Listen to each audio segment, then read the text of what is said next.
وبركاته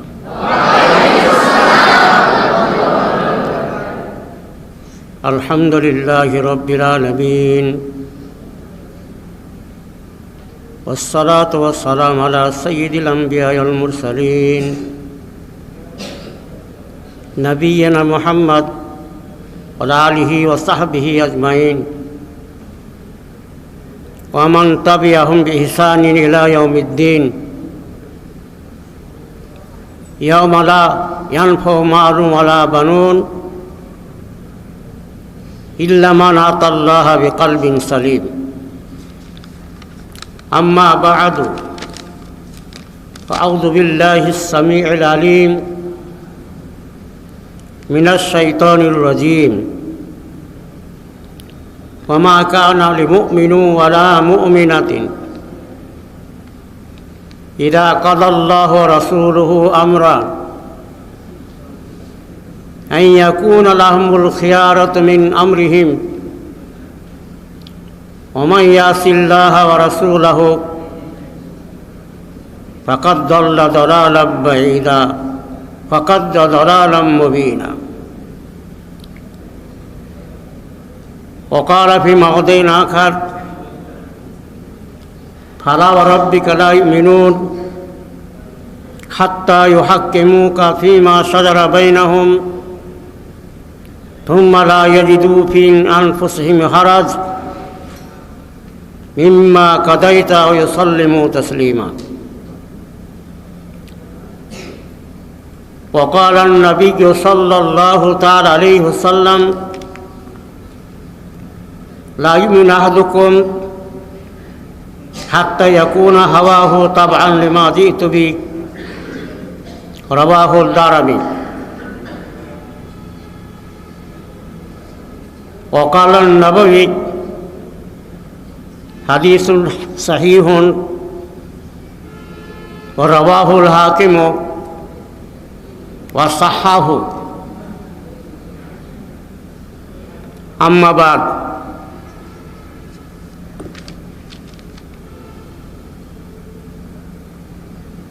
আমার স্নেহভাজন এই সাপ্তাহিক তালিম বৈঠকের পরিচালক বৃন্দ,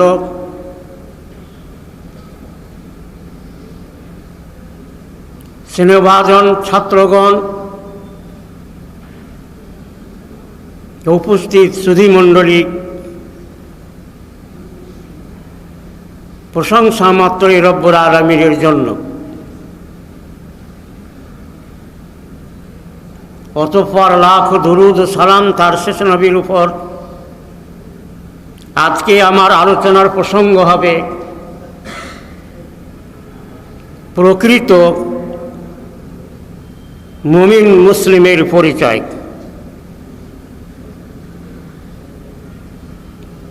এই সংজ্ঞাটি আমি কোরআনুল কারীম এবং সহিহ হাদিসের আলোকে পেশ করার প্রয়োজন এই জন্যই উপলব্ধি করেছি যে তাহলে আমরা বুঝতে পারব আমরা কোন শ্রেণীর মুসলমান, কোন শ্রেণীর মুমিন। এইরূপ ঈমানে এবং ইসলামে আমরা পরজীবনে নাজাত পাব কি পাব না, এই জন্য এর একটু তফসিল বিস্তারিত জানার প্রয়োজন আমি মনে করছি। আমরা তো মনে করে আছি আমরা সবাই তো মুসলমান, নরনারী মুসলমান, নরনারী মুমিন মুমিনা। কিন্তু আমাদের বাস্তবতা যা প্রমাণ করছে এতে এভাবে ইমানদারি এবং ইসলামকে বাস্তবায়ন করা আমাদের জন্য যথেষ্ট হবে কি না, আমাদেরকে এই বিষয়টি উপলব্ধি করার জন্য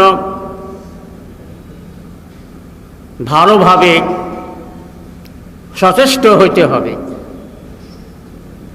আমি সূরা আহজাবের একটি আয়াত 36 নম্বর আয়াত তেলাওয়াত করেছি, সূরা নিসা থেকে 65 নম্বর আয়াত তেলাওয়াত করেছি, দারাবি থেকে একটি হাদিসও পাঠ করেছি। আমার আলোচ্য বিষয়কে সামনে রেখে আয়াত দুটো এবং এ হাদিস আপনাদের খিদমতে পাঠ করেছি। আয়াত দুটোকে এবং হাদিসকে কেন্দ্র করে আমি কিছু কথা আপনাদের খিদমতে রাখব। আমার আশা আপনারা মনোযোগ সহকারে কথাগুলো শুনবেন এবং আমাদের বাস্তব জীবনে যেই পদক্ষেপ গ্রহণ করা দরকার সেটা করবেন। আসুন, আল্লাহ বলছেন, ওমা কানা লিমুমিনিন ওয়ালা মুমিনাতিন, যারা মাথার ছাত্র কুল্লিয়া ক্লাসের লেখাপড়া করো, তাফসীর ইবনে কাসিরে সূরা আহজাবের আয়াতটি এসেছে। তাফসীর কারক দেখাচ্ছেন মাকানা ইয়ামবাগি লিমুমিনিন ওয়ালা মুমিনাতিন, উচিত নয় কোনো মুমিন মুমিনার জন্য, মুমিন পুরুষ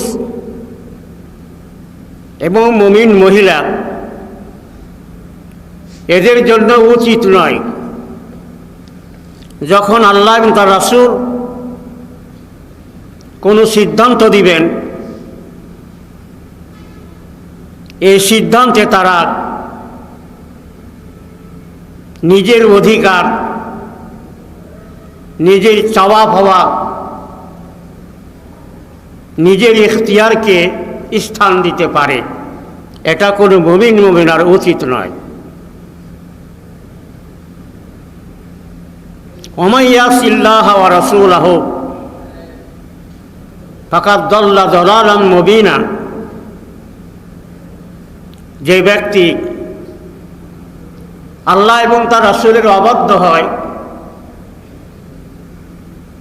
সে চরমভাবে স্পষ্টভাবে বিভ্রান্ত। যে আয়াতগুলোর শানে নজুল অর্থাৎ কোন ঘটনাকে কেন্দ্র করে আয়াতটি নাযিল হয়েছে, আমরা সেটি না শুনব, না বুঝব, সেই পর্যন্ত আয়াতের ভাব অর্থ উপলব্ধি করতে পারব না। এই জন্য আমি আপনাদের কাছে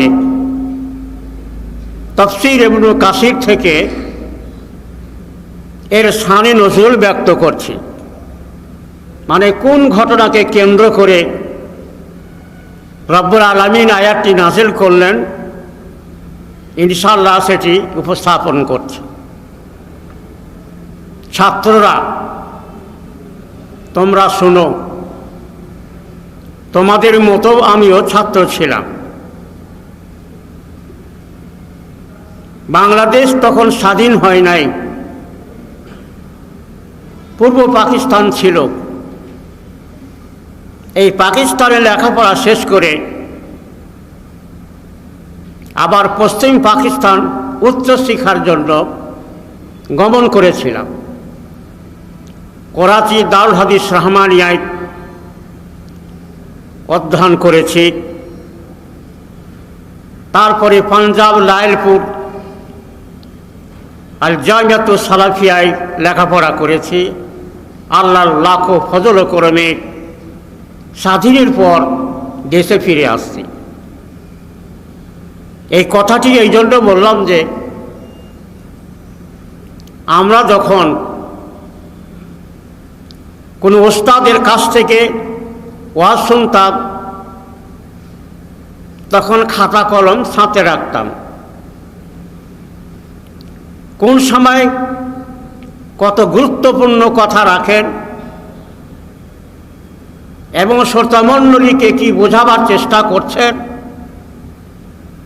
আমরা ওইগুলোকে নোট করি। পরবর্তীতে অনুরূপভাবে আমরা একটা বক্তব্য তৈরি করতে সক্ষম হই। আশা করি তোমরাও তাই করবা। আমি কি বলছি, কিভাবে ইস্তিমবাদ করছি, কিভাবে দলিল পেশ করছি, এগুলো বড়ই লক্ষণীয় বিষয়, এই দিকে লক্ষ্য করবা।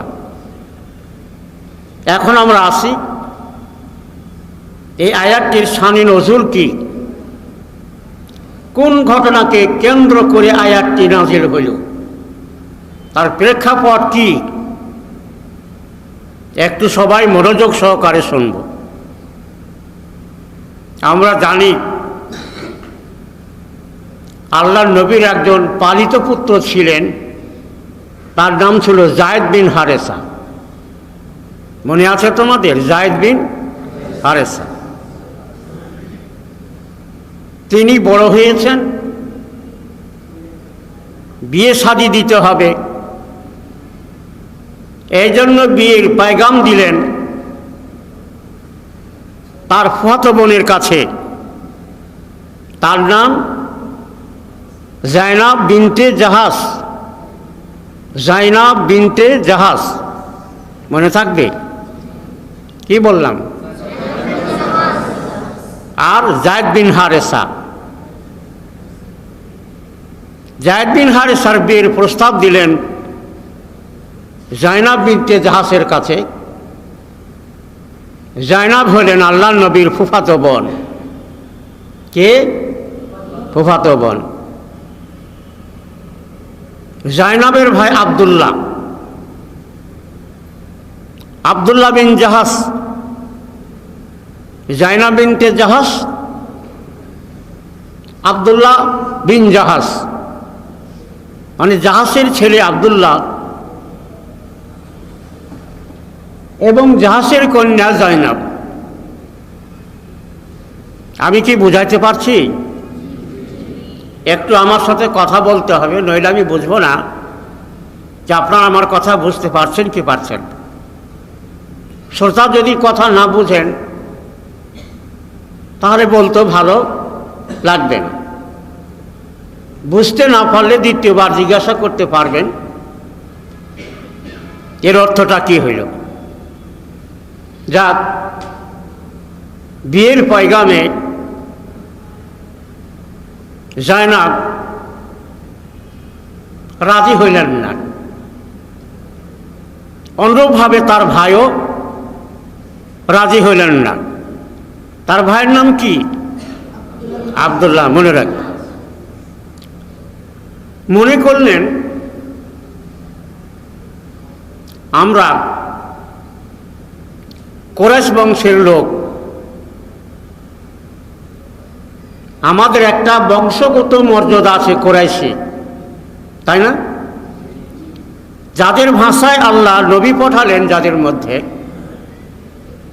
এবং যাদের ভাষায় কোরআনুল কারীম নাযিল করলেন, এই দিক বিবেচনা করে বংশগত তাদের একটা মর্যাদা আছে। যায়েদ কিন্তু পূর্বে গোলাম ছিল,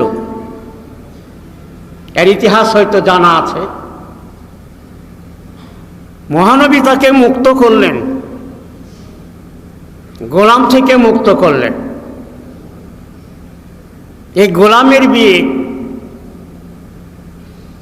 জাইনাবের সাথে দিবেন। জাইনাব হইল কুরাইশ বংশের মেয়ে, উচ্চ বংশের মেয়ে। উনি যেমন একটু এই প্রস্তাব যেন মানতে পারছেন না ভাব দেখালেন, তেমনিভাবে তার ভাইও মনে করলেন। এই মুহূর্তে রব্বুল আলামিন আয়াত নাযিল করলেন কি, ওমা কানা লিলমুমিনিন ওয়ালা মুমিনাতিন ইযা কাদাল্লাহু ওয়া রাসূলুহু আমরা আন ইয়াকুনা লাহুমুল খিয়ারাতু মিন আমরিহিম ওয়া মান ইয়াসিল্লাহা ওয়া রাসূলাহু ফাকাদ দাল্লা দালালাম মুবিনা। সূরা আহজাব 36 নম্বর আয়াত। হাফেজ আছেন এখানে? কোনো হাফেজ আছে তো? এটা সূরা আহজাবের আয়াত না? সূরা আহজাবের আয়াত 36 নম্বর আয়াত। আয়াতে কি বলল? কোন মুমিন পুরুষ বা মুমিন মহিলার জন্য উচিত নয় কি, যে আল্লাহ এবং তার রাসূল যখন কোনো সিদ্ধান্ত দিবেন সেখানে তারা নিজের ইখতিয়ারকে, নিজের মতামতকে প্রতিষ্ঠা করতে পারে, আল্লাহ তার রাসূলের সিদ্ধান্তকে উপেক্ষা করতে পারে,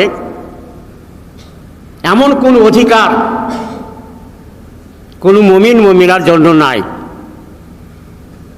মুমিন আব্দুল্লাহ আর মুমিনা কে? জাইনাব। দুইজনকেই লক্ষ্য করে রব্বুল আলামিন এই জন্য মুমিন আর মুমিনা বলছেন, পুংলিঙ্গ আর স্ত্রীলিঙ্গ। বোঝা গেল? আয়াত যখন নাযিল হইল তখন আব্দুল্লাহ এবং জাইনাব তারা তাদের সিদ্ধান্ত প্রত্যাহার করলেন। আল্লাহ যখন এই নির্দেশ দিচ্ছেন, এটা মানতে আমাদের আর কোনো বাধা নেই। সুতরাং জাইনাবার সাথে জায়েদের বিয়ে হইল না? হইল না? পূর্বে জাইনাবের সাথে জায়েদের বিয়ে হইল, তারপরে ঘর সংসার চলে না, মাঝে মাঝে গণ্ডগোল হতেই থাকে। আল্লাহর নবী সমাধান করে দেন, আবার হতে থাকে। এমন একটি পর্যায়ে আসলো হযরতে যায়েদ জাইনাবকে তালাক দিতে বাধ্য হইলেন। তারপরে কার সাথে বিয়ে হইল মনে আছে? তারপরে বিয়ে হলো কার সাথে? রাসূলুল্লাহ সাল্লাল্লাহু আলাইহি ওয়াসাল্লামের সাথে বিয়ে হয়ে গেল। যখন তিনি পায়গাম দেন তখনই জাইনাব কামনা করেছিলেন এবং তার ভাইও কামনা করেছিলেন, আল্লাহ নবী নিজের জন্যই পায়গাম দিচ্ছেন। পরবর্তীতে যখন অন্যদিকে গেল তখন মন একটু এদিক সেদিক হওয়ার স্বাভাবিক। তাহলে কাকে ঈমান বলে, কাকে ইসলাম বলে? আমরা একটা ছোট্ট বই মুন সাহেব পড়েছি, আল ইসলাম বলে একটা মাসদার আছে, বাবে। কোন বাবে? অন্ত বাবে ইফালের। ওর অর্থ আল ইসলাম, অর্থ আল ইসলাম। ইসলাম অর্থ আল ইসলাম। কারো আদেশকে মানার উদ্দেশ্যে মস্তক নিচে করা, গর্দন নিচে করা, তার মানে দ্বিধাহীন চিত্তে বিনা প্রশ্নে তাৎক্ষণিকভাবে কোনো আদেশকে পালন করতে বাধ্য থাকার নাম হলো ইসলাম। আর যারা থাকেন তাদের নাম হইল মুসলিম। হযরতে জাইনাব এবং আব্দুল্লাহর ঘটনা থেকে আমরা স্পষ্ট বুঝলাম আল্লাহ তার রাসূলের কোনো সিদ্ধান্ত আসলে মুমিনের কাজ হবে বিনা প্রশ্নে কাল বিলম্ব না করে তাৎক্ষণিকভাবে তার প্রতি আনুগত্য করার নাম হলো কি ইসলাম। যারা করে তাদের বলা হয় মুসলিম। বোঝা গেল এবার ইসলামের মানে। এখানে হযরতে যায়েনব এবং আব্দুল্লাহ থেকেও আমরা বুঝতে পারলাম আল্লাহর আয়াত নাযিল হওয়ার পরপরই তারা তাদের সিদ্ধান্ত প্রত্যাহার করলেন, সিদ্ধান্ত উঠিয়ে নিলেন এবং যায়েনবের সাথে যায়েদের বিয়েও হইল। নাহলে বিয়েই হতো না, জোর করে বিয়ে দেওয়া যাবে না। আল্লাহর আদেশকে মেনে নিলেন, তারা মোটেই দেরি করলেন না। আল্লাহর সিদ্ধান্ত মানলেন যায়েনব, আল্লাহর সিদ্ধান্ত মানলেন যায়েদ। উনি কি সিদ্ধান্ত মানলেন? আরবের বুকে একটা মিথ্যা আচরণ সমাজে স্থান লাভ করেছিল। সেটি কি? পালিত পুত্রগণ নিজের পুত্রের স্থান অধিকার করেছিল। পালিত পুত্ররা নিজ পুত্রের অধিকার অর্জন করেছিল। নিজ পুত্র যেমন বাপের ওয়ারিস হয়, পালিত পুত্র কি হইতো? ওয়ারিস হয়ে যেত। নিজ পুত্রের স্ত্রীকে বাবা কোনোদিনই বিয়ে করতে পারে না, হারাম। তেমনিভাবে পালিত পুত্রের স্ত্রীকেও ওই বাবাতে বিয়ে করতে পারবে না। ওটা বাবা না, ওটা দিনী ভাই। আল্লাহ কোরআন কারিমে বলছেন দিনী ভাই, তখন এইভাবে তাদেরকে ডাকো। যায়েদ বিন মোহাম্মদ, আরবের লোকের বলতো যায়েদ বিন মোহাম্মদ, মানে মোহাম্মদের ছেলে বলতো। এটা আরবের সেই নীতি অনুযায়ী বলতো। আল্লাহ সম্পর্ক ছিন্ন করে দিলেন। পিতা পুত্রের সম্পর্ক যায়েদের সাথে আল্লাহ নবীর কায়েম হইল। যায়েদ খুবই আনন্দিত হলেন, পিতৃত্বে পেলেন আল্লাহ নবীকে। এটা পৈতৃক সম্পর্ক, এটা ছিন্ন করতে তিনি রাজি হয়ে গেলেন। এই জন্য যায়েনব এবং যায়েদ এমন দুটো মর্যাদা লাভ করলেন যা কোনো সাহাবিয়া অর্জন করতে পারেননি। সেটা কি? যায়েদ একটা মর্যাদা লাভ করছেন। রব্বুল আলামিন তিনি যখন সন্তুষ্ট চিত্তে আল্লাহর বিধানকে মানলেন, আল্লাহ এমন তাকে সম্মানিত করলেন। কোরআনুল কারিমে কোনো সাহাবীর নাম নাই। হযরত আবু বকর সিদ্দিক সবচাইতে সম্মানিত সাহাবী না? উমরে ফারুক, তারপরে উসমান গনি, তারপরে হযরত আলী। এত বড় বড় সম্মানিত সাহাবীগণের নাম কোরআনুল কারিমে নাই। দিন রাত হাফেজে কোরআন তেলাওয়াত করছে, কোটি কোটি বার তেলাওয়াত করছে, আর যায়েদের নামটিও তেলাওয়াত করতে হচ্ছে। দেখছো কত বড় মর্যাদা। আছে না যায়েদের নাম? কোন সূরাতে আছে? আহজাবে, ফালাম্মা কাজা যায়েদুন মিনহা ওয়াতারা জাওয়াজনা কাহা। আল্লাহ বলছেন যখন ইদ্যত পুরা হয়ে গেল যায়েদের, আমি তখন যায়েনবের সাথে এর সাথে নবীকে বলছেন তোমার সাথে যায়েনবের বিয়ে পড়িয়ে দিলাম। এই যায়েনব ফখর করে বলতেন অন্যান্য বিবির কাছে যে তোমাদের অভিভাবকগণ নবীর সাথে বিয়ের জন্য তোমাদের ব্যবস্থা করেছেন, কিন্তু আমার বিয়ে আল্লাহ 7 আকাশের উপর থেকে আকাশেই পড়িয়ে দিয়েছেন। আমার বিয়ে দুনিয়াতে তার কোনো অনুষ্ঠান হয়নি। দেখেন কত বড় মর্যাদা লাভ করলেন। এই ফখর করে বলতেন যায়েনব অন্যান্য বিবিগণের কাছে। তাহলে আমরা এখান থেকে বুঝলাম আমার বিষয়টি যে মুমিন মুমিনার মুসলিমার কোনো অধিকার নাই। আল্লাহ এবং রাসূল যখন যেই সিদ্ধান্ত দিবেন তাৎক্ষণিকভাবে সেটা মানতে বাধ্য থাকতে হবে। বুঝে দেখি, পরে কিছু করব, পরামর্শ করে দেখি, এমনটির সুযোগ নাই, এমনটির সুযোগ নাই। এবারে চলি আমরা দ্বিতীয় আয়াতে। আউযু বিল্লাহি মিনাশ শাইতানির রাজিম। বিসমিল্লাহির রহমানির রহিম। ফালা ওয়ারাব্বিকা লা ইউমিনুন হাত্তা ইউহাক্কিমুকা ফীমা শাজারা বাইনাহুম থুম্মা লা ইয়াজিদু ফী আনফুসিহিম হারাজ মিম্মা কাযাইতা ওয়া ইউসাল্লিমু তাসলিমা।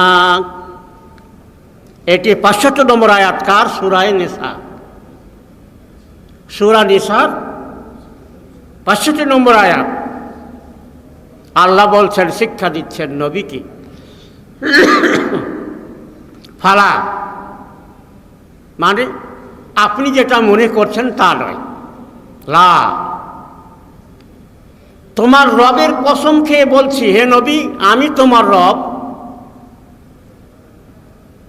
তোমার রব আমি, আমার কসম খেয়ে বলছি। আল্লাহ রাব্বুল আলামিন বৃক্ষের কসম খেয়েছেন, খাননি? চন্দ্রের, সূর্যের, নক্ষত্রের কসম খেয়েছেন, বালাদুল আমিনের কসম খেয়েছেন, অনেক কিছুরই কসম খেয়েছেন, কিন্তু এখানে নিজের জাতের কসম খাচ্ছেন। এই বিষয়টি বেশি গুরুত্বপূর্ণ কিনা?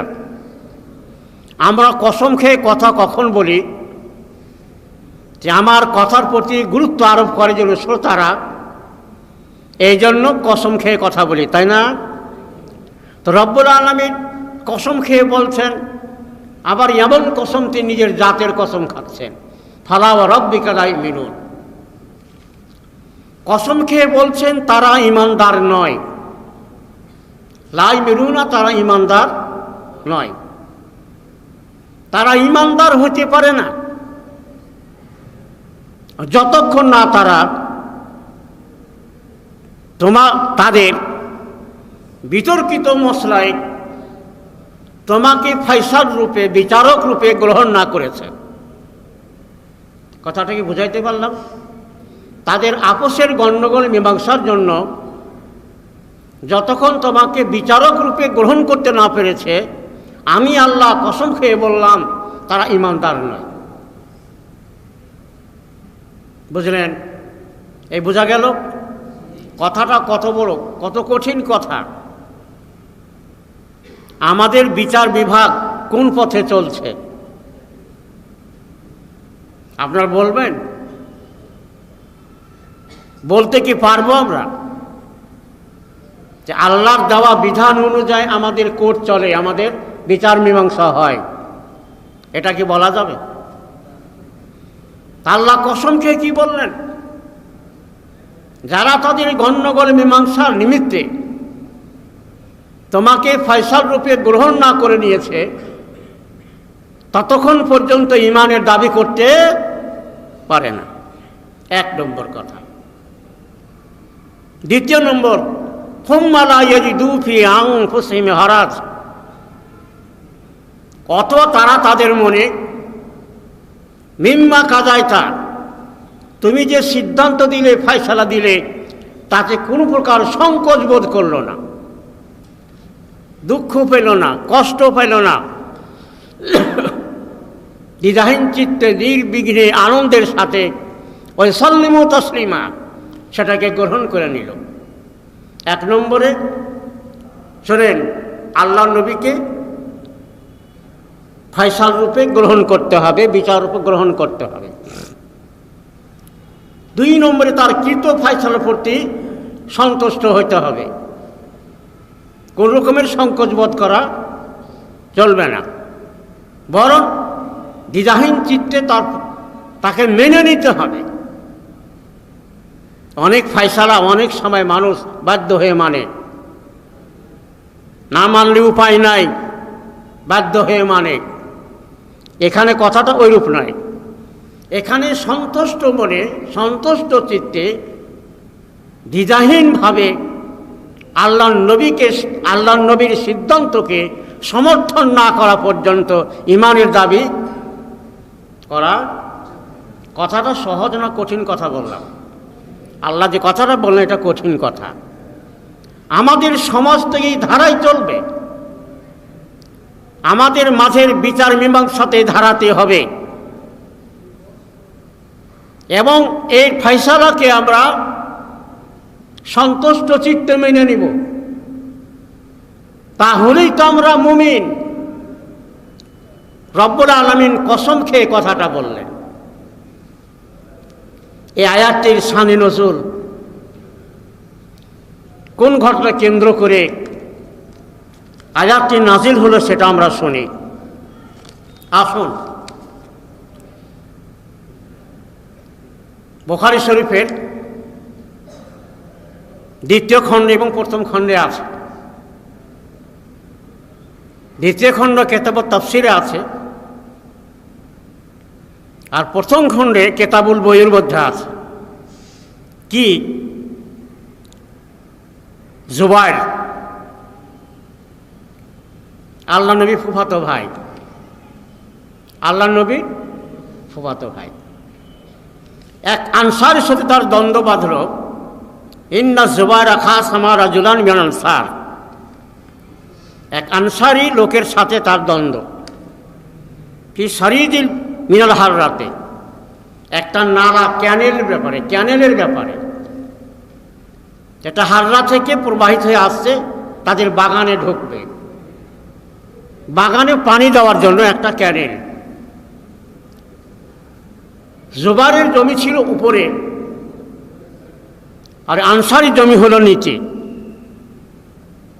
পানি নিয়ে তাদের মাঝে দ্বন্দ্ব বাঁধল। এটি বুখারী শরীফ থেকে বলছে আপনাদের কাছে। ওই আনসারি বলে আমি পূর্বে পানি নিব, আর জুবাইর বলে আমার জমি উপরে, আমি আগে নিব। এই নিয়ে দুইজনের মাঝে কি বাঁধল? দ্বন্দ্ব বাঁধল। এই দ্বন্দ্বের মীমাংসার জন্য আল্লাহ নবীর কাছে আসলেন, ঘটনা বললেন। ঘটনা শোনার পর জুবাইরকে বললেন, তুমি পূর্বে পানি নাও তোমার জমিতে, নেওয়ার পরে তোমার পড়োশিকে পানি ছেড়ে দিবা, মানে ওই আনসারি ব্যক্তিকে। এই কথাটা শোনার পর আনসারি রেগে গেলেন। আনকানা ইবনে আম্মাতিকা, বললেন যে সেটা আপনার ফুফাতো ভাই। জুবাইর আপনার ফুফাতো ভাই, কথাটার মানে কি? আপনি ফয়সালায় পক্ষপাতিত্ব করলেন, আপনার ভাইয়ের পক্ষে রায় দিলেন, আমাকে পানি নিতে না বলে আপনার ভাইকে পানি নিতে বললেন পূর্বে। এটা কি করলেন? আল্লাহ নবীর সিদ্ধান্তে ভুল, পক্ষপাতিত্ব করেছেন আল্লাহ নবী, এটা অপবাদ দিল আল্লাহ নবীর উপরে। আল্লাহ নবী রাগান্বিত হলেন, তার মুখমণ্ডল লাল হয়ে গেল। কোন কথা বললে গো? আল্লাহ ন্যায় নিষ্ঠা প্রতিষ্ঠার জন্য আল্লাহ আমাকে দুনিয়াতে পাঠিয়েছেন, আর আমি বেইনসাফি করলাম, ভাইয়ের পক্ষে রায় দিলাম, কেমন কথা? আল্লাহ তখন আয়াতটা নাযিল করলেন। এবার আয়াতের অর্থ বুঝেন। ফালা রাব্বিকা লা ইউমিনুনা হাত্তা ইউহাক্কিমুকা ফীমা শাজারা বাইনাহুম সুম্মা লা ইয়াজিদু ফী আনফুসিহিম হারাজাম মিম্মা কাযাইতা ওয়া ইউসাল্লিমু তাসলিমা। এ নবী, আমি তোমার রব, আমি আমার কসম খেয়ে বলছি, লা ইউমিনুন, তারা ইমানের দাবি করতে পারে, ইমানদার নয় যতক্ষণ না তারা ইউহাক্কিমুকা ফীমা শাজারা বাইনাহুম, তাদের বিতর্কিত বিষয়ে তোমাকে হাকিম রূপে, ফয়সাল রূপে গ্রহণ না করে নিয়েছে। এখন আমরা বলবো এই আনসারী আল্লাহ নবীর সিদ্ধান্তে সন্তুষ্ট হতে পারেনি নাকি? মানে বলল কি, আন কানা ইবনে আম্মাতিকা, জুবাইর আপনার ফুফাতো ভাই, তাই আপনি এইভাবে সিদ্ধান্ত দিলেন। আল্লাহ নবীর ফয়সালার প্রতি সে সন্তুষ্ট হতে পারেনি। তার বিরুদ্ধে রব্বুল আলামিন আয়াত নাযিল করে কসম খেলেন যে যারা তোমাকে তাদের গণ্ডগোল মীমাংসার জন্য হাকিম রূপে গ্রহণ করতে পারেনি তারা ঈমানদার নয়, এটা আমি আমার জাতের কসম খেয়ে বললাম। তাহলে ঈমানদার থেকে তাদেরকে কি করলো? বহিষ্কার করা হইল না। এখন আমরা আনসারীকে কি বলবো আয়াতের ভিত্তিতে? মুসলমান বলা যাবে? যেহেতু আল্লাহ কি করলেন, কসম খেয়ে ঈমানদারের দল থেকে তাকে বহিষ্কার করে দিলেন। শুধু তাই নয়, সুম্মা লা ইয়াজিদু ফি আনফুসিহিম হারাজাম মিম্মা কাদাইতা, তোমার সিদ্ধান্তে তারা কোন রকমের সংকুচিত নয়, কোন রকমের দ্বিধাবোধ করে না, বরং সন্তুষ্ট চিত্তে তোমার সিদ্ধান্তকে গ্রহণ করে নেয়। কারো কথার চাপে, বল প্রয়োগে কারো সিদ্ধান্তকে গ্রহণ করলেই তাকে ঈমানদার বলা যাবে না। সন্তুষ্ট মনে রাজি খুশি হয়ে যে সিদ্ধান্ত গ্রহণ করবে তাকে ঈমানদার বলা যাবে। আয়াতের শানি নজুল থেকে আমরা এটাই বুঝতে পারলাম। আমরা কি বুঝতে পারছি কথা? এই তো হলো, আমি বলছি, প্রকৃত মুসলিমের পরিচয়, মুমিনের পরিচিতি। মুমিন মুসলিম এরই হবে। আল্লাহ তার রাসূলের সিদ্ধান্ত যখনই পাবে তাৎক্ষণিকভাবে তার প্রতি সন্তুষ্ট থাকবে এবং সেটাকে মেনে নিবে এবং বাস্তবায়িত করবে, দেরি করবে না। আমরা অনেক কথাই শুনি, শুনে মনে করি দেখি এখনো তো সময় আছে, একটু পরামর্শ করে দেখি। আল্লাহর এই বিধান পরামর্শের বিষয় নয়, শোনার সাথে সাথে তাৎক্ষণিকভাবে তার প্রতি আমল করতে হবে, এটা হলো ইসলামের দাবি। এবারে চলি আমরা আরো, আমি বুখারী শরীফের কথা আপনাদের কাছে বলবো। তাহবিলে কিবলা 644 নম্বর পৃষ্ঠায় বুখারী শরীফ হাদিসটি আছে। তাহবিলে কিবলা মানে কিবলার পরিবর্তন। আমাদের কিবলা বাইতুল্লাহ না? প্রথম অবস্থায় কিন্তু বাইতুল্লাহ আমাদের কিবলা ছিল না। আল্লাহ নবী হিজরত করে মদিনা আসলেন, 16 বা 17 মাস ধরে তিনি সালাত আদায় করলেন বাইতুল মুকাদ্দাসের দিকে মুখ করে। আহলে কিতাবরা সেই দিকে মুখ করে সালাত পড়ছেন, উনিও তাই করলেন। কিন্তু আকাঙ্ক্ষা ছিল রব্বুল আলামিন কখন আমাকে আদেশ করবেন হযরত ইব্রাহিমের কিবলাকে কিবলা রূপে স্থির করে দিবেন। 16 বা 17 মাস ধরে বাইতুল মুকাদ্দাসের দিকে সালাত আদায় করলেন। তারপরে আল্লাহ আয়াত নাযিল করছেন, ফাওয়াল্লি ওয়াজহাকা শাতরাল মসজিদিল হারাম, এখন তুমি তোমার মুখমণ্ডলকে বাইতুল হারামের দিকে ফিরাও। যা চাইছিলেন তা নাযিল হয়ে গেল। আল্লাহ নবীর সাথে যারা সালাত আদায় করলেন বাইতুল হারামকে সামনে কিবলা বানিয়ে, তাদের মধ্য থেকে একজন লোক বাইরে বেরিয়েছেন। এক মসজিদের মুসল্লিকে দেখতে পাচ্ছেন তারা বাইতুল মুকাদ্দাসের দিকে মুখ করে সালাত পড়ছে, কিন্তু হুকুম কি হয়েছে? কাবার দিকে মুখ ফিরানোর আদেশ হয়ে গেছে, আর ওরা উল্টাভাবে সালাত আদায় করছে যেভাবে আগে করছিল। অহমরুক রাকেউনা হাদিস আসছে, অহুম রাকিউনা, তখন তারা রুকু অবস্থায় আছেন। ইনি বললেন, ও মুসল্লিগণ, আমি আল্লাহর নবীর সাথে সালাত আদায় করে আসলাম। আল্লাহ রাব্বুল আলামিন তাকে বাইতুল হারামের দিকে মুখ করে সালাত আদায় করার নির্দেশ দিয়েছে। আজ তোমরা সেই দিকে ঘুরো। তারা সব ফাতারু কামাহুম অহম রাকিউনা, তারা রুকু অবস্থায়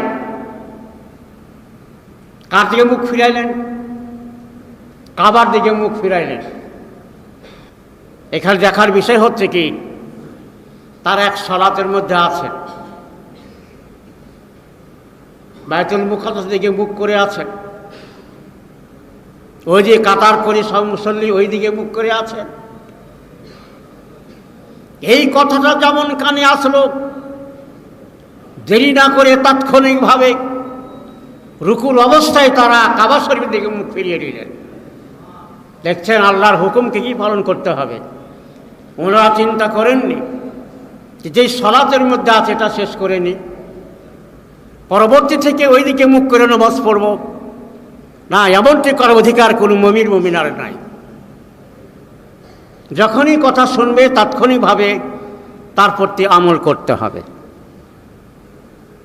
দেখুন ওরা তাই করলেন। আমরা বুঝতে পারছি মুমিন মুমিনা কাকে বলে, তার পরিচিতি আমি আপনাদের কাছে পেশ করছি।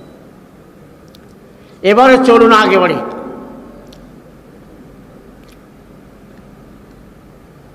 মদ হারাম হওয়া, এই যে মদ, এই মদ কিন্তু হালাল ছিল। যারা উহুদ যুদ্ধে শহীদ হলেন তাদের পেটেও মদ ছিল, মানে তখনও মদ হারাম হয়নি, খাচ্ছেন পান করছেন। আবু তালহার বাড়িতে মদের আড্ডা চলছে, এটিও বুখারী শরীফের মধ্যে আছে।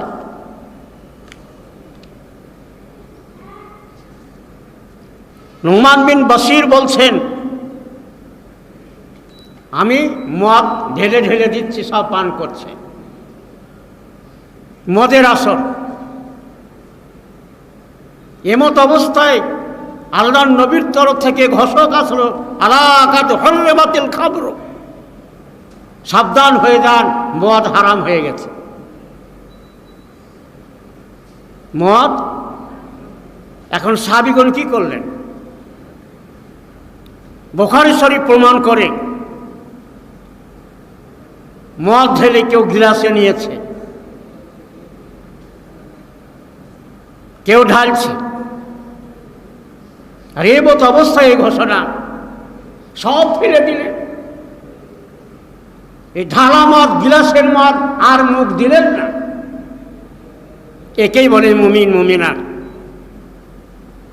আল্লাহ রাসূলের সিদ্ধান্ত আসার সাথে সাথে তার প্রতি আমল করবে। হাদিস বলে, বাড়িতে যে কত মদের ঠিলি ছিল, শুধু এটা নয়, বাড়িতে যা ছিল সব মদকে বের করে নিয়ে আসলো এবং রাস্তায় ঢেলে দিল। বৃষ্টি হয়ে যাবার রাস্তা কাদা হয়ে যায়, মদে রাস্তা কাদা হয়ে গেল। দেখছেন কত প্রিয় মদ, কত কিছু করে মদ তৈরি করেছে। তারা এটাও ভাবেননি যে যেটা করেছে এটা পান করে নি, তারপরে থেকে দেখা যাবে। না, গিলাসেই মদ গিলাসেই থেকে গেল, আর মুখে গিয়ে ঢুকলো না। এদেরকেই মুমিন এবং মুমিনা বলে। হযরতে আবু বকর সিদ্দিকের কথা পাওয়া যায়, কিভাবে আল্লাহর হুকুমকে বাস্তবায়িত করেছেন। তার এক দাস তাকে একটা খাদ্য খেতে দিয়েছেন, ক্ষুধার তাড়না ছিল, তিনি খেয়ে ফেলেছেন। এবারে ওই দাস বলছেন, আমিরুল মুমিনিন,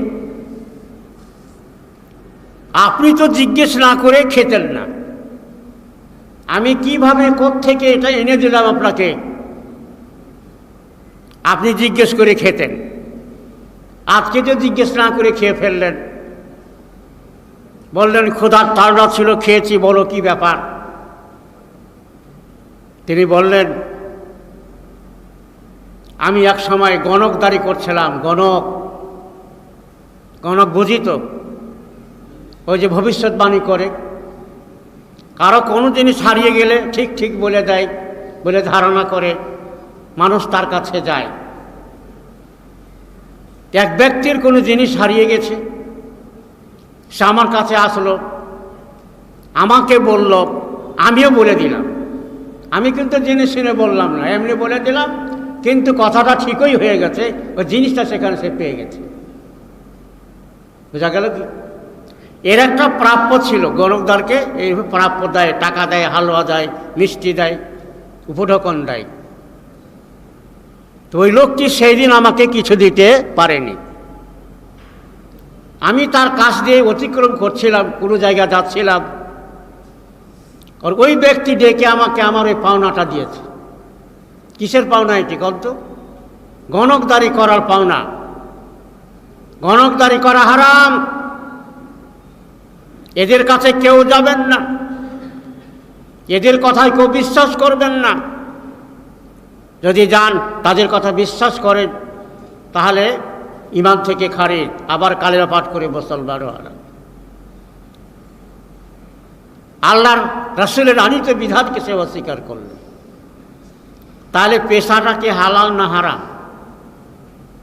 ওর মাধ্যমে যে ইনকাম হবে, পয়সা আসবে, খাদ্য আসবে, সেটা হালাল হবে না হারাম হবে? হারাম হবে। এই গণকদারির মাধ্যমে ওই রুজিটা সে তার কাছে পেয়েছে, আর সেই রুজি এনে আবু বকর সিদ্দিক আমিরুল মুমিনিন খলিফা প্রথম তাকে খেতে দিলেন। তাহলে পেটে কি গেল? কার হারাম ঢুকল না? হাদিসে আছে যে হারাম খাদ্যে, পানীয়তে রক্ত মাংস দেহ তৈরি হবে, তার উপযুক্ত স্থান হলো জাহান্নাম। তাহলে আবু বকর সিদ্দিক জান্নাতি হওয়ার শুভ সংবাদ লাভ করছেন। প্রথম নম্বরে তার সিরিয়াল, আবু বকর ফিল জান্নাতে, ওমর ফিল জান্নাতে। জান্নাতের সমস্যাই তো নাই। তিনি এত ভীত সন্ত্রস্ত হলেন, দেরি করলে এক্ষুনি খাদ্যটি হজম হবে, আর আমার রাখতে মাংসে পরিণত হবে। এই জন্য পানি আনতে বললেন, অধিক পরিমাণে পানি আনো। অধিক পরিমাণে তিনি পানি পান করলেন এবং তখনই বমি করে ফেললেন, ওই খাদ্যটাকে হজম হতে দিলেন না। দেখছেন কত ভয়! আমাদের পেটে কত হারাম ঢুকছে, তার কোনো খেয়াল নাই। তো হারামি মাল খেয়ে, হারামি রুজি ভক্ষণ করে যে রক্ত মাংস দেহ তৈরি হবে, তার উপযুক্ত স্থান হলো কি? জাহান্নাম। আল্লাহ নবী কথাটা বলেছে। দেখছেন ইমানদার কাকে বলে, মুমিন কাকে বলে। এখন আমরা যে এরূপ করছি, খেয়াল খুশি মতে চলছি, আল্লাহর বিধান, নবীর বিধানের প্রতি কোনো গুরুত্ব আমাদের নাই। বিশেষ করে হালাল হারামের দিকে কোনো লক্ষ্যই নাই। পকেটে আসলেই তো আমরা ঢুকাই, শুধু আশা বুঝি, কিন্তু কোন পথে এলো এটা আমরা চিন্তা করে দেখি না। আল্লাহ বুখারী হাদিসে বলেছেন, পরবর্তী যুগে এমন লোক আসবে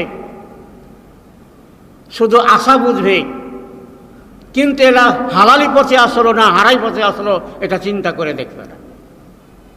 তাই এখন আমরা হয়ে পড়েছি। একদিনের ব্যাপার, এইভাবে যদি কেউ চলে, আল্লাহর আদেশ নিষেধের প্রতি লক্ষ্য না করে, যেমন তাই করে তাই খায়, এটি হবে এক নম্বরের কারণ তাদের প্রতি বিপদ আসার। আল্লাহ গজব দিয়ে তাদেরকে ধ্বংস করবেন। এইভাবে পূর্ব উম্মতকে ধ্বংস করেছেন, আমাদেরকেও ধ্বংস করবেন। দেখেন না, আমাদের কাছে একের পর এক বিপদ আসতে আছে। এই যে করোনা ভাইরাস, সারা পৃথিবী আতঙ্কিত। আজকে সরকারের পর্যায়ে বিশেষভাবে পদক্ষেপ গ্রহণ করা হচ্ছে এর প্রতিবাদের জন্য, রদ করার জন্য। কিন্তু যখন আল্লাহর গজব হবে, আল্লাহ গজব দিয়ে পাঠাবেন, তখন কোনো চেষ্টাই কাজ হবে না।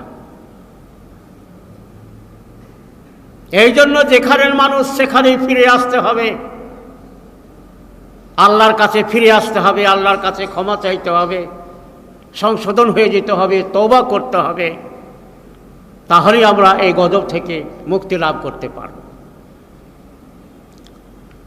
এর উপরে বুখারী শরীফ থেকে একটি ঘটনা আপনাদের কাছে বলছি। আল্লাহর আদেশ, নবীর আদেশকে লঙ্ঘন করলে কি হয়। এবারে আল্লাহ বলছেন সূরা আনামের ৬৫ নম্বর আয়াত, কি বলছেন?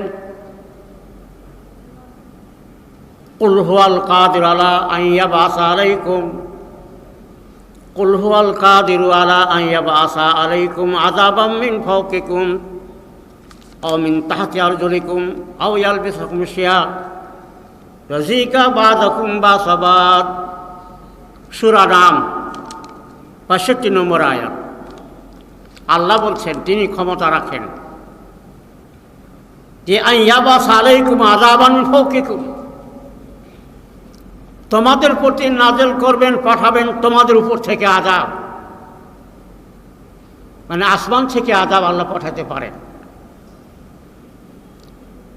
অথবা মিন তাহতি আরজুলিকুম, তোমাদের পায়ের নিচে থেকে ভূমিধস ঘটিয়ে দিয়ে আযাব পাঠাতে পারেন। আসমান থেকে পাথর বর্ষণ করতে পারেন, ঝড় তুফান তিনি প্রেরণ করতে পারেন। এই ক্ষমতা রব্বুল আলামিনের আছে।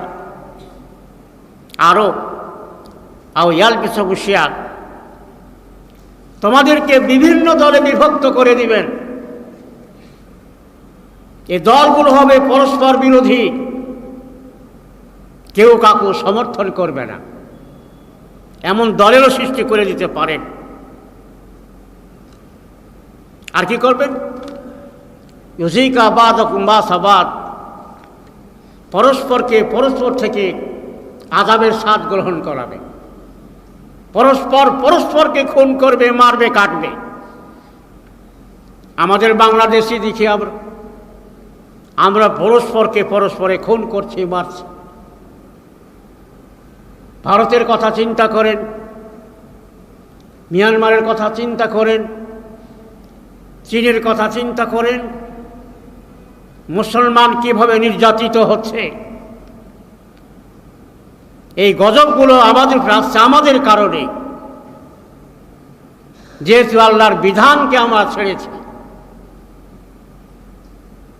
আল্লামা ইকবাল বলছেন, ওহ মুআজ্জাজ थे दुनिया में मुसलमान होकर तुम जलील खार हुए तारिके कुरआन होकर। তারা দুনিয়াতে সম্মানিত ছিলেন মুসলমান হয়ে, আর তোমরা বেইজ্জত নিমজ্জিত হলে, অসম্মানিত হলে তারিকে কুরআন হোকার, কোরআনবাদী ছেড়ে দিয়ে।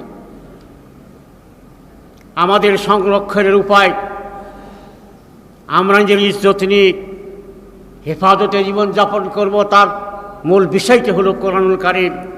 আজকে কোরআনুল কারীম আমার থেকে বিদায় নিয়েছে। দেখুন কোরআনুল কারীমের শিক্ষা কোথায়,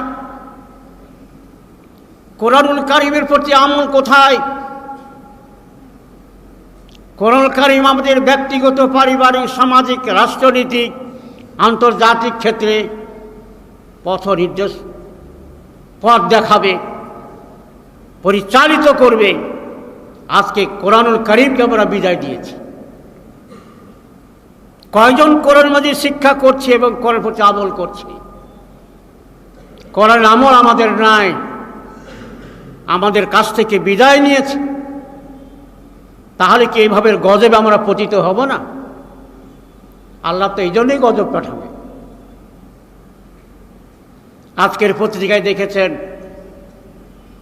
পঙ্গুফাল ঝাঁকে ঝাঁকে ঝিয়ে আসছে,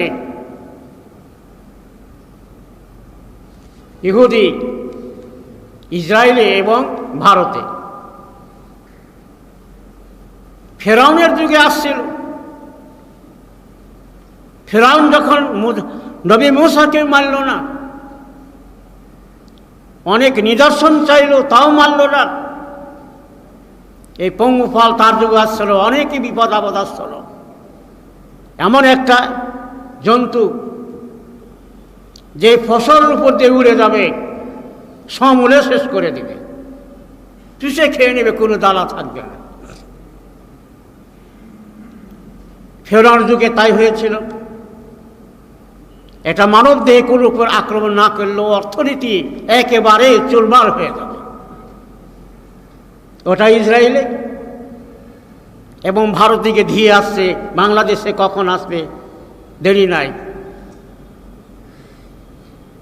মানুষ যদি এখনো হুঁশে না আনে, এখনো তাদের চৈতন্য না ফিরে, আল্লাহর দ্বীনের কাছে ফিরে না আসে, কোরআনের শিক্ষার কাছে, কোরআনকে বাস্তবায়ন না করে, তাহলে এই দুর্দশা হবে। এরূপ একটা ঘটনা শুনুন। রব্বুল আলামিন বলছেন সূরা আল ইমরানে, আউযু বিল্লাহি মিনাশ শাইতানির রাজীম, বিসমিল্লাহির রহমানির রহিম, ওয়ালাকাদ সাদাকাকুমুল্লাহু ওয়া'দাহু ইতাহসুনাহুম বিইذনিহি হাত্তা ইযা ফাশিলতুম ওয়া তানাযাতুম ফিল আমর ওয়া আসাইতুম মিন বাদি মা আরাকুম মা তুহিব্বুন। 152 নম্বর আয়াত, সূরা আল ইমরান। যে রব্বুল আলামিন তোমাদেরকে সত্য করে দেখালেন তার ওয়াদা, মানে কাফের প্রতি বিজয় দান করবেন, এই ওয়াদা রব্বুল আলামিনের মুমিনের সাথে রব্বুল আলামিন এটা দেখাইলেন। মানে প্রথম অবস্থায় উহুদ যুদ্ধে মুমিনেরাই, মুসলমানেরাই বিজয় লাভ করলেন। এই ইতিহাস আপনাদের জানা আছে। তারপরে আল্লাহর নবীর একটি কথা তারা ভুলে গেল। উহুদ পাহাড় একটা সুড়ঙ্গ পথ ছিল, যেখান দিয়ে শত্রুরা আক্রমণ করতে পারে। সেখানে 50 জন সাহাবী একজনকে দলপতি করে নিযুক্ত করলেন। বলে দিলেন, যুদ্ধের অবস্থা যাই ঘটুক, পরাজিত হয়ে আমরা বা জয়লাভ করি, কোনো ক্ষেত্রে তোমরা তোমাদের সেন্টার ছেড়ে যাবে না, এখানে তোমরা থাকবে। এই বুখারী শরীফের কথা বলছি। যুদ্ধে বিজয় লাভ করলেন মুসলমানগণ, গানিমাতের মাল সংগ্রহে ব্যস্ত হয়ে গেলেন। গানিমাত বুঝি তো, শত্রুরা কাফেররা তাদের ধন সম্পদ যা আনছে ছেড়ে পলায়ন করবে, তো ওই সম্পদগুলো সংগ্রহ করার নামই হলো গানিমাতের মাল সংগ্রহ করা।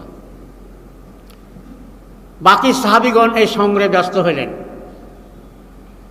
আর ওই যে সুড়ঙ্গ পথে 50 জন আছেন, ওনারাও চিন্তা ভাবনা করছেন, যুদ্ধ তো নাই, যুদ্ধ তো শেষ, আমরা কেউ নেই এখানে, আমাদের এখানে থাকার কোনো অর্থ দাঁড়ায় না, আমরাও চলি, আমরাও গানিমাতের মাল সংগ্রহ করি। তাদের দলপতি বললেন, না, এ কথা নয়, আল্লাহর নবীর শেষ কথা, যুদ্ধের অবস্থা যাই ঘটুক, যাই পর্যায়ে যেটাই ঘটুক, আপনারা এখানে অবস্থান করবেন, এই কেন্দ্র ছেড়ে যাবেন না। কাজে আল্লাহ নবীর তরফে কোনো হুকুম আসেনি, আমরা আমাদের কেন্দ্রে অবস্থান করব, এটা ছেড়ে যাওয়া আমাদের উচিত হবে না। তাদের মাঝে একটা ইখতিলাফ শুরু হইল, এটা কোন কথা, সব গানিমাতের মাল সংগ্রহ করে নিল, আর যুদ্ধ নাই, যুদ্ধ শেষ হয়ে গেছে, আমাদের এখানে অবস্থান করার কোনো অর্থ হয় না। কাজেই তারা কেন্দ্র ছেড়ে দিয়ে চলে গেলেন। মাত্র 12 জন, ওই দলপতি আর তার সাথে আরও 11 জন, 12 জন অবস্থান করলেন, সব কেন্দ্র ছেড়ে চলে গেলেন। খালিদ বিন ওয়ালিদ তখন কিন্তু মুসলমান হন নাই, উনিও যুদ্ধে কাফের তরফ থেকে আসছেন। দেখছিলেন মহাসুযোগ, এ কেন্দ্রে তার কেউ নাই, মহাসুযোগ মনে করে সেই স্থান দিতে পাল্টা আক্রমণ করলো মুসলমানের উপরে। বিক্ষিপ্ত হয়ে তারা ছিলেন, কর্তব্য বিমূঢ় হয়ে গেলেন, আর সঙ্গবদ্ধ হতে পারলেন না। কাফেররা অতর্কিতভাবে মুসলমানের প্রতি আক্রমণ করল। ৭০ জন সাহাবী শাহাদাত বরণ করলেন না। মহানবীর দাঁত ভাঙল, দেহ মুবারক রক্তাক্ত হইল, কারো বাপ গেল, ছেলে গেল, কেউ স্বামীহারা, কেউ ছেলেহারা, পিতাহারা হইলেন। কি করুণ দৃশ্য, করুণ ঘটনা ঘটে গেল। কারণটা কি? কারণটা আল্লাহ বলছেন, ওয়ালাকাদ সাদাকুমুল্লাহু ওয়াদাহু, আল্লাহ সত্য করে দেখালেন তোমাদেরকে তার ওয়াদা। ইতাহসুনহুম বিইজনিহি, যখন তোমরা তাদেরকে কতল করছিলে, হত্যা করছিলে, আল্লাহর আদেশই করছিলে। হাত্তা ইযা ফাসিলতুম, তোমরা যখন কাপুরুষ হয়ে গেলে, ও তানাযাতু ফিল আমরি, তোমরা মতনৈক্য সৃষ্টি করলে, এখন আর যুদ্ধে থাকা এখানে কোনো প্রয়োজন নাই, যুদ্ধ তো শেষ হয়ে গেছে। ওয়াসাইতুম মিন বাদি মা আরাকুম মা তুহিব্বুন, আর তোমরা নবীর আদেশকে লঙ্ঘন করলে, এমন জিনিস দেখার পর যা তোমরা চাচ্ছিলে, আর তোমরা যে বিজয় চাচ্ছিলে, বিজয় সূচিত হলো তোমাদের জন্য, সব কিছু দেখে শুনে তোমরা নাফরমানি করলে। এই জন্য এই দুর্দশা হলো তোমাদের। কি হলো? তোমরা ৭০ জন শহীদ হয়ে গেল, নবীর দাঁত ভাঙল, দেহ রক্তাক্ত হইল, কত কার আত্মীয় স্বজন হারিয়ে গেল। জয় ক্ষণিকের মধ্যে কি হলো? পরাজয়ে রূপান্তরিত হয়ে গেল। তোমাদেরই ভুলের কারণে, তোমাদেরই এই নিজের খেয়ালখুশি মতো এই কার্য সম্পাদনের জন্য।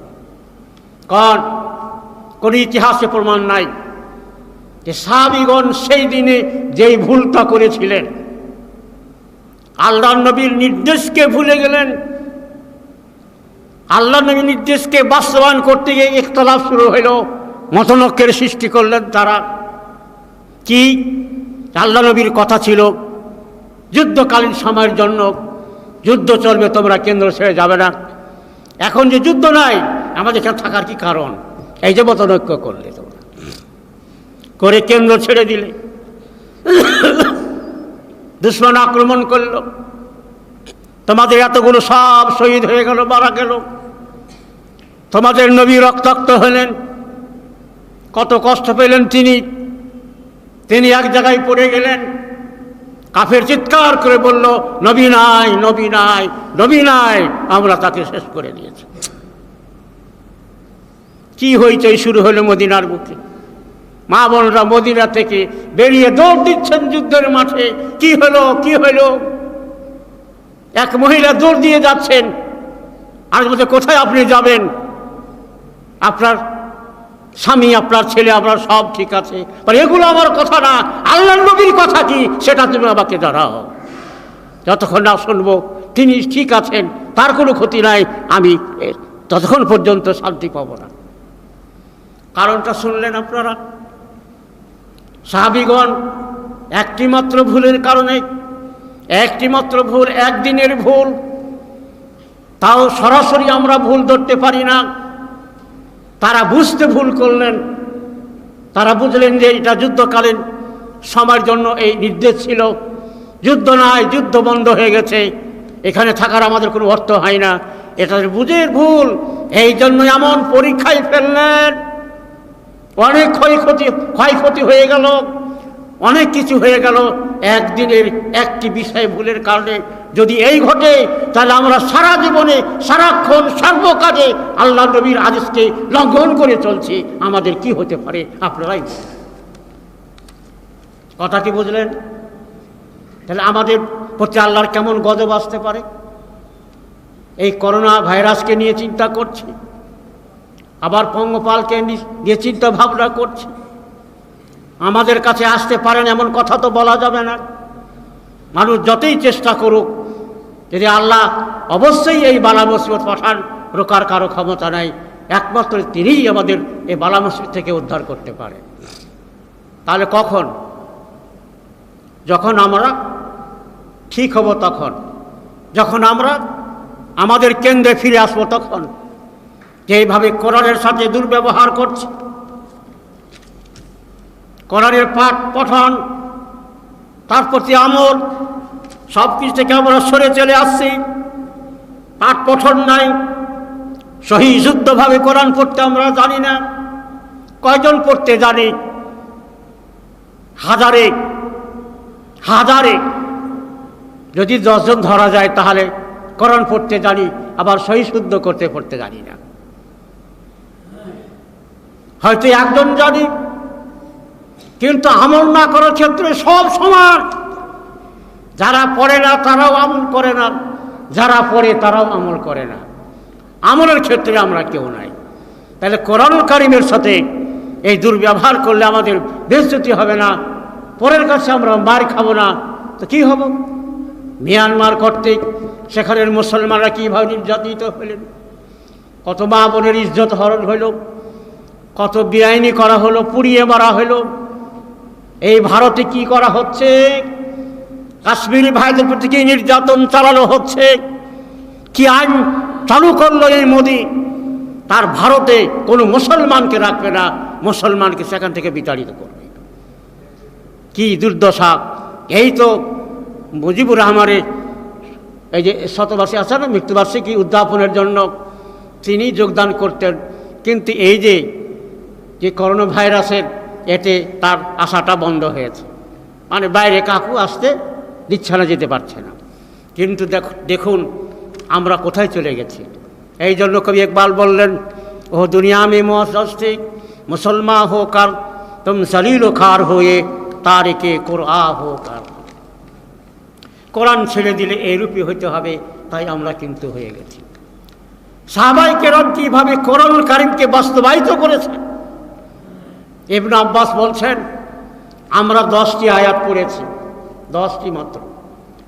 10টি আয়াতের প্রতি যতক্ষণ আমল শেষ না করেছে 11তম আয়াত আমরা পড়িনি। আর কতবার করে কোরআনুল কারীম আমরা খতম করছি। হাফিজে কেরাম কতবার খতম করছেন, রমজানে কতবার করে পড়ছেন।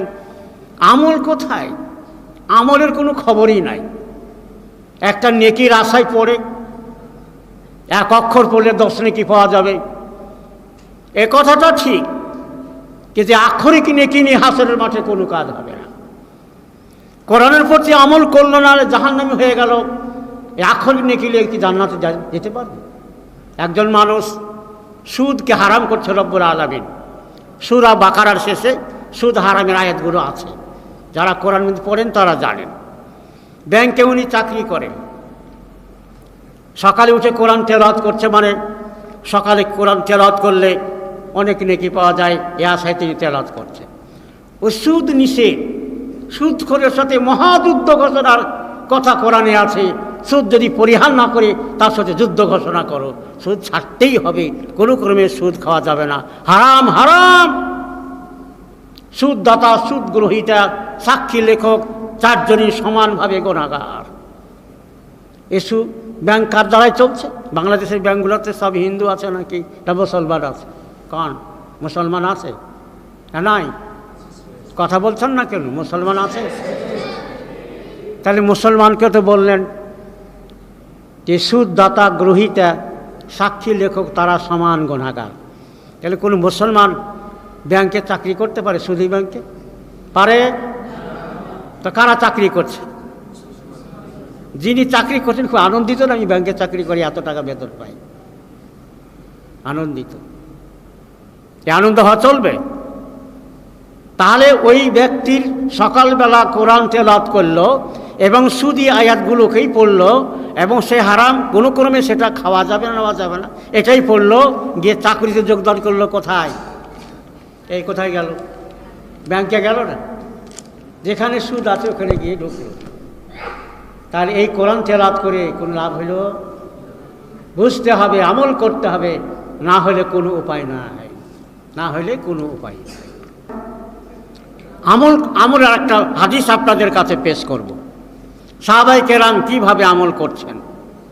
হযরত আবু বকর সিদ্দিকের কথা বললাম, হারাম পেটে ঢুকলো, সাথে সাথে তিনি অধিক পরিমাণে পানি পান করে বমি করে ফেললেন, এই ভয়ে যে এটা যেন হজম না হয়ে যায়। হজম হলেই তো আমার দেহের রক্ত মাংসে পরিণত হবে, আর আমি জাহান্নামী হয়ে যাব। এক মহিলা, জোহাইনা গোত্রের মহিলা, জেনা কাজে লিপ্ত হয়েছে। গামিদিয়া গোত্রের মহিলা জেনা কাজে লিপ্ত হয়েছে। মাইজ বিন মালিক জেনার কাজে লিপ্ত হয়েছে। কোর্টে হাজির। কোন কোর্ট? আল্লাহ নবীর কোর্টে। বলছে যে তহিরিনী, আমাকে পাক করেন, আমি অপবিত্র হয়ে গেছি, আমাকে পাক করুন, আমি অপবিত্র হয়ে গেছি। বলে কি হয়েছে? তিন্নি জানাই তো, আমি জেনা করছি। বলে জেনা কাকে বলে জানো? বলে জানি। বুঝিয়ে দিলেন, সব করলেন। এখন আর সাক্ষীর দরকার নাই, অপরাধী নিজেই স্বীকারোক্তি দিল। এখন বিচার হয়ে যাবে। কি হবে? মৃত্যুদণ্ড, জীবন যাবে, জীবন। এমন একটা ক্ষেত্র, এমন একটা অপরাধ যার ফলে জীবন নাশ হবে, এমন শাস্তিকে মাথা পেতে মেনে নেওয়ার জন্য আসামি যদি কোর্টে হাজির হয়, তেমন স্বর্ণযুগ আর কোনো সময় আসবে? এমন স্বর্ণযুগ থাকতে পারে? এখনও অপরাধীদেরকে ধরতে পুলিশ পাঠানো হয় না?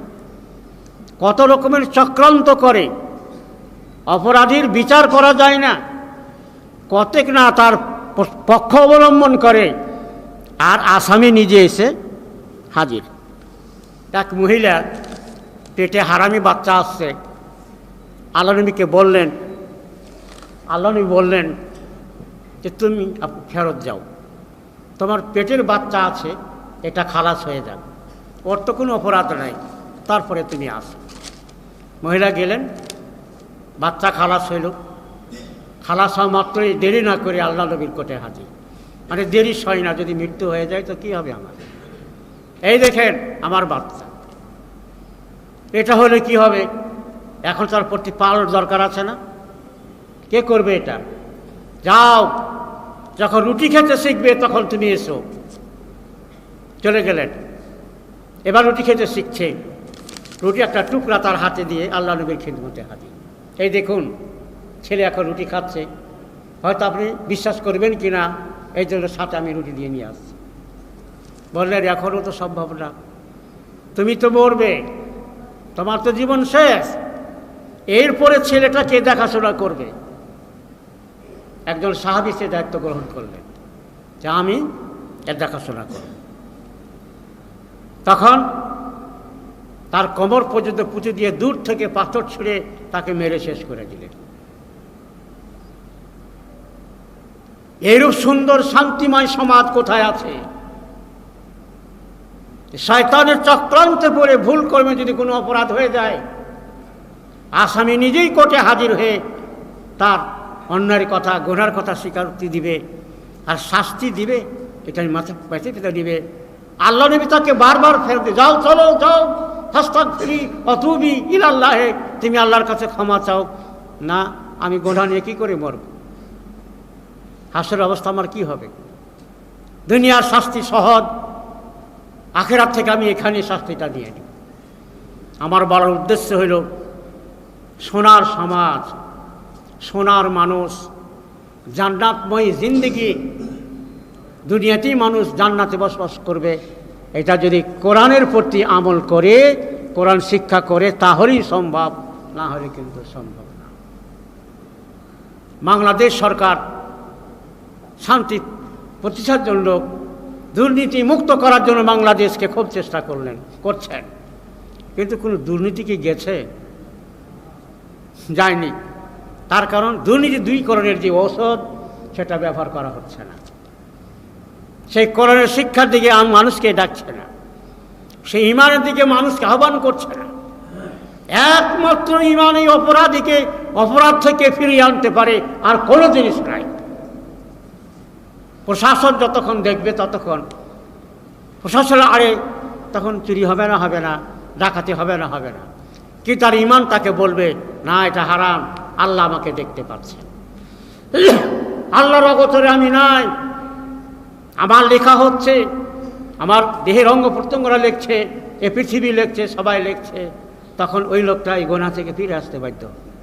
এই শিক্ষা না দিয়ে কোন শিক্ষা দিচ্ছে, আর অস্ত্র শস্ত্র ব্যবহার করছে, আর মারছার পিটন দিচ্ছে, আরও অন্যায় বেড়ে চলে যাচ্ছে। তা আসি, আমার শেষ কথা হলো এটাই যে আমাদেরকে যেভাবে মুসলমান ইমানদার হতে হয় সেইভাবে হওয়া লাগবে।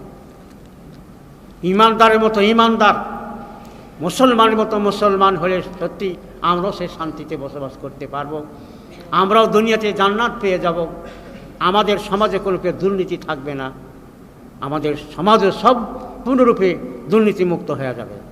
পরিশেষে আল্লাহর কাছে দোয়া করি, রব্বুল আলামিন তুমি আমাদেরকে এভাবে বুঝবার এবং সেভাবে আমল করার তৌফিক দান করো। আসসালাম।